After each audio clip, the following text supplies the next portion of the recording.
Yeah. Hey, they said they were going to the Twin Cities. Oh, yeah? Yeah, is that useful to you? Oh, you betcha, yeah. Yeah.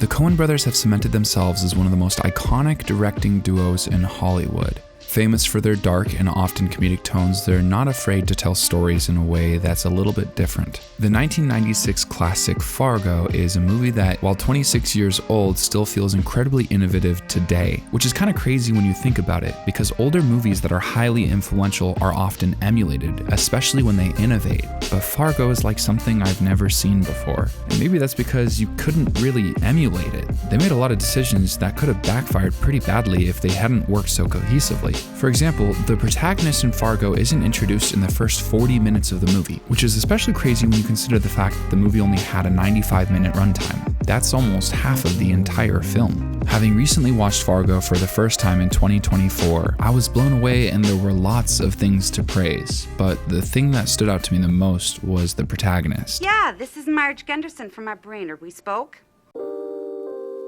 Something that often differentiates good movies from great ones is whether or not they feel singular, like they're offering something that hasn't been done before. Coen Brother films in general, and especially Fargo, fall into this category for me. It's very difficult to make a good movie that breaks away from modern storytelling conventions, but when you do it right, it can result in something really special. Fargo's a story about things falling apart. It centers around a Minnesota native trying to extort his stepfather out of some money after he finds himself in a pickle. He hires two criminals to kidnap his wife so that they can split the ransom.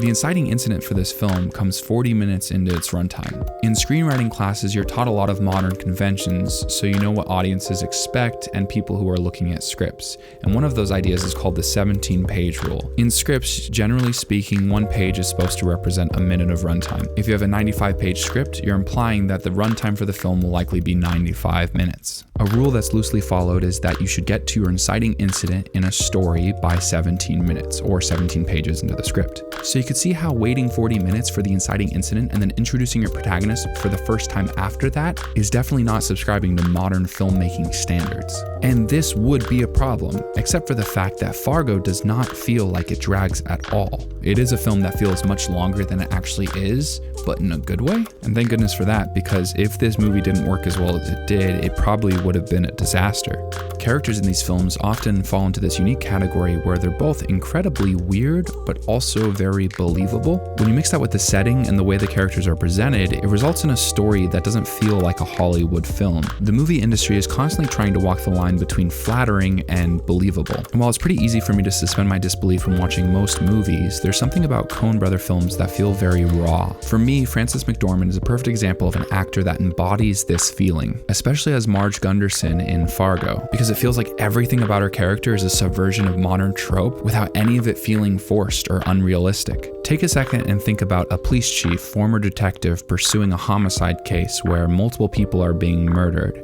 Who comes to mind? Maybe the grizzled detective, an alcoholic, someone who's obsessed with the case, a character with an idealized sense of morality who needs to get to the bottom of everything. Often these characters are obsessed workaholics with a life that always comes second to the job. But you probably didn't imagine. Love you, Margie. Margie. How you doing, Margie? Watch your step, Margie. I'm not sure that I agree with you 100% on your police work there, Lou. Marge Gunderson is a very normal, middle-aged female police chief in a small town in Minnesota. She's pregnant, likable, charismatic, and more than anything, capable. The Coen brothers multiple times showcase her life as being pretty boring, kind of standard. And that point is actually kind of central to the ending of the movie. Normally, character change and growth is essential to storytelling, especially with your protagonist. But Marge Gunderson is pretty stable throughout the entire film from start to finish, and part of the reason they're capable of doing that is because this movie is more about the unraveling of a crazy scenario than it is any specific character's growth. It's just another example in which the Coen brothers broke away a lot from standard storytelling structures when creating Fargo.